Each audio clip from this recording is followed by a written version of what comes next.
Bonjour à tous. Aujourd'hui, nous allons voir les différents signes que peut nous envoyer l'univers. Donc, on va en voir certains. Je vais vous en donner quand même une bonne petite liste. Évidemment, elle n'est pas totalement exhaustive. Il y en a forcément d'autres, donc à vous de les découvrir. Et sinon, juste avant de commencer, je voulais aborder un point plutôt technique. Dans le sens où je sais que mes enregistrements, au niveau de la voix, au niveau audio, donc, le volume est un peu faible, il me semble, hein. Enfin, c'est ce qu'un ami m'a dit, il a bien fait. Et donc, j'ai investi là dernièrement dans un petit micro que je poserai sur moi dans toutes les prochaines vidéos, donc qui du coup seront tip-top. Alors on commence. Donc quand on parle de signes, on parle aussi de cultiver l'esprit du débutant. J'en parlais dans un autre post. Alors, pourquoi cultiver cet esprit de débutant? En fait, tout simplement parce que c'est un monde tout nouveau, donc on a tout à apprendre. Et les signes, il faut savoir les détecter, donc on débute en la matière. Donc, dans les tout premiers signes, vous avez bien évidemment les fameuses heures miroirs. Donc, les heures miroirs, c'est genre, quand vous voyez 12h12, par exemple, des heures doubles. Ça peut être aussi 14h41, enfin toutes les choses comme ça. Tout ça, c'est des heures miroirs. Donc, pour cela, donc évidemment, ça peut être des messages de l'au-delà, tout comme ça peut être une récurrence auquel il ne faut pas non plus spécialement faire attention, hein. Il ne faut pas non plus tomber dans les extrêmes. Donc, pour les significations de ces signes, en fait, ce que je vous invite, c'est à aller voir tout simplement sur Google. Il y a plein de liens qui donnent des explications sur qu'est-ce que veut dire leur miroir. 12h12, par exemple, vous allez forcément trouver. Alors, le souci, c'est, à mon avis, vous avez déjà constaté, si vous avez été sur ces sites, c'est que chacun donne un peu son explication et chacun donne plusieurs explications possibles.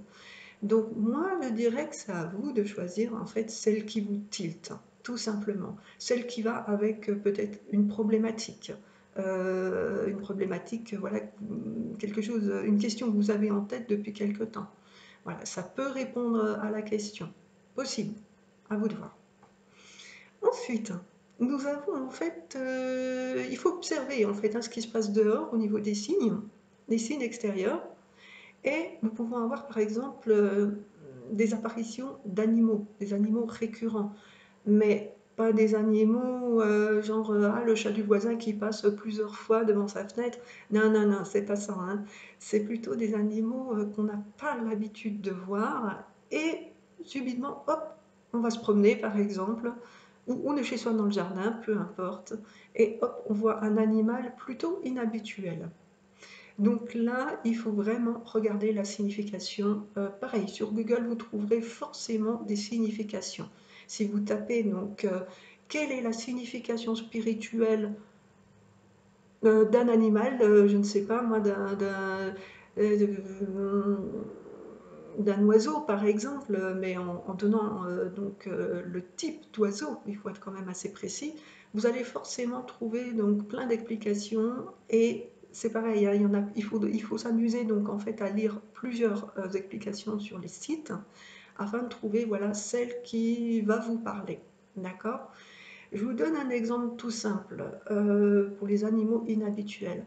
Moi, par exemple, j'ai eu pendant 3 soirs de suite une grenouille qui s'est présentée devant mes porte-fenêtres.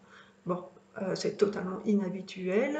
Je n'ai aucun point d'eau vers chez moi, donc je ne sais même pas ce qu'elle faisait là. Donc évidemment, cette grenouille, elle avait une signification. Donc voilà, c'est ce genre d'exemple qu'il faut prendre en compte, ok?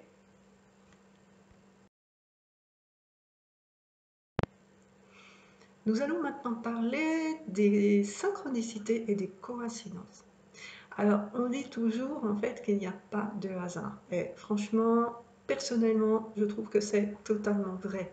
C'est-à-dire que donc ça peut être en fait des signes déguisés de l'univers pour vous envoyer des messages par le biais qui peuvent en fait, hein, par un biais qui voilà va se voir, par du visuel quelque part.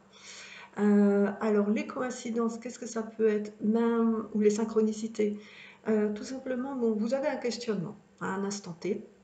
Et bon, c'est un exemple, hein, vous sortez dans la rue et vous voyez bon, une annonce publicitaire, une pancarte ou n'importe quoi qui vous donne en fait la réponse à votre question. Alors ça, bon, bien évidemment, il faut regarder déjà bon, un peu autour de soi, mais il ne faut pas non plus que ça devienne donc une fixation, bien évidemment. Moi, ce que je vous conseille, c'est quand vous avez une question à poser à l'univers, vous la posez et ensuite vous lâchez prise et vous laissez venir la réponse. Elle vous viendra forcément sous une forme ou une autre. Donc que ça soit donc voilà, message publicitaire, message à la radio, je ne sais pas, une vidéo qui passe à la télé, qui est pile sur le thème de ce que vous êtes en train de traverser.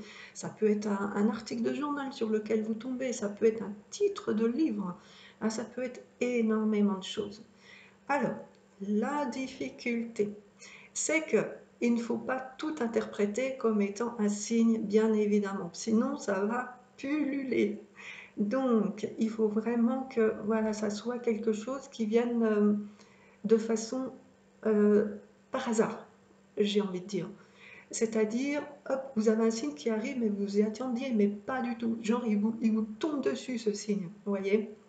Genre, si on prend l'exemple d'une pancarte, hop, vous roulez, hop, vous avez quelque chose pile qui apparaît donc au coin de la rue et qui vous donne ben voilà, le message. Et là, vous vous dites, mais c'est bizarre parce que ça répond totalement à ma question du moment. Donc, ben, en fait, à mon avis, c'est pas par hasard que ça répond à cette question. Voilà. Donc, il faut vraiment bien faire attention.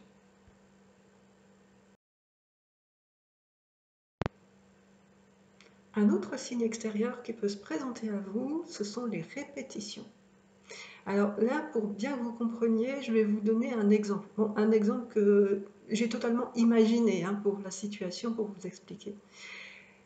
Imaginons que vous êtes dans une situation professionnelle où vous ne savez pas tellement si vous devez rester ou pas. D'accord? Et là, à partir de, voilà, vous posez la question à l'univers et puis vous demandez, ben tiens, mais est-ce que je dois partir? Qu'est-ce que je dois faire? Ou des fois, même sans poser la question, les signes vont arriver tout seuls. Alors, par exemple, qu'est-ce que ça peut être les signes? Vous allez voir, je vais parler toujours d'un titre de bouquin, parce que ça m'évoque bien. Le titre, ça pourrait être Oser le changement. Bon, par exemple. Ensuite, le jour d'après, vous allez retomber sur autre chose, un article de journal qui va parler aussi, voilà, toujours le thème du changement. D'accord? Et il peut y avoir encore des troisièmes répétitions sous une autre forme qui vont encore parler de changement. Et là, franchement, si vous avez ce genre de répétition, c'est clairement un signe. Voilà, c'est l'univers qui vous envoie un message qui vous dit, mais vas-y, fonce. Si tu as envie de changer, ben, change. Voilà. Donc ça, c'était juste bien évidemment un exemple pour que vous compreniez, mais je pense très franchement que vous avez déjà eu ce type de situation qui s'est présentée. Nous avons aussi des signes qui nous sont donnés ou des réponses dans nos rêves. Alors là, par contre, malheureusement, je ne vais pas vraiment pouvoir vous donner d'explications dans le sens où j'ai un sommeil très lourd et je ne me souviens jamais de mes rêves. Mais par contre, je sais que plusieurs personnes m'ont rapporté voilà, avoir des réponses dans leurs rêves, avoir des visions, des visites aussi de leur guide. Donc, c'est vraiment possible.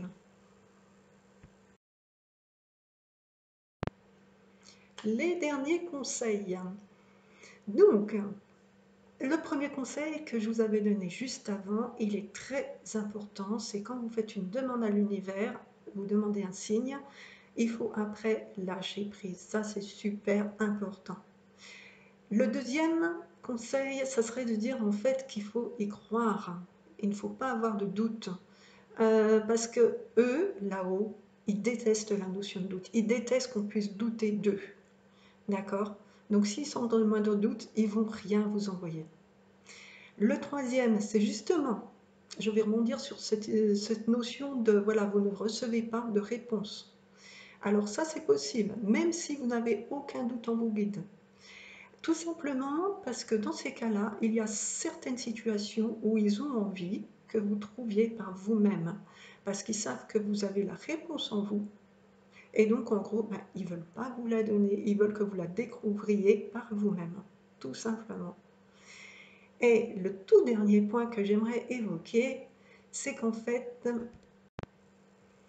ils vont toujours vous laisser la notion du choix, puisque la notion de libre arbitre est très très importante en spirituel. Jamais ils vous diront tu dois faire ceci ou tu dois faire cela. C'est à vous de choisir, c'est vous en premier qui choisissez. Voilà. Sur ce, je vous souhaite une très bonne journée et je vous dis à très bientôt.